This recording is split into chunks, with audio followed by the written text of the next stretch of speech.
Gandhidham SP અને એમની ટીમે માત્ર ગુજરાત નહીં દેશભરને એક નવી દિશા આપી. સાહેબ, પોલીસને આપણે હંમેશા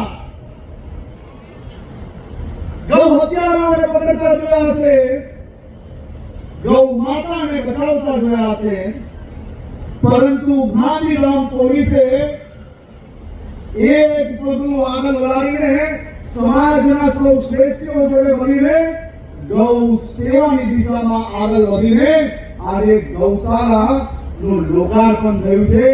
અંદર ગાયો છે, બીમાર ગાયોની સેવા કરવાનો નિર્ણય લીધો છે. હાલમાં 50 થી વધારે ગાયોની વ્યવસ્થા કરવામાં આવી છે અને આ ગાયોની સેવા કરતા કરતા આ ગાંધીધામ પોલીસ યુનિટ દ્વારા આ વ્યવસ્થાનો વધારો કરવાની વિચારણા કરી.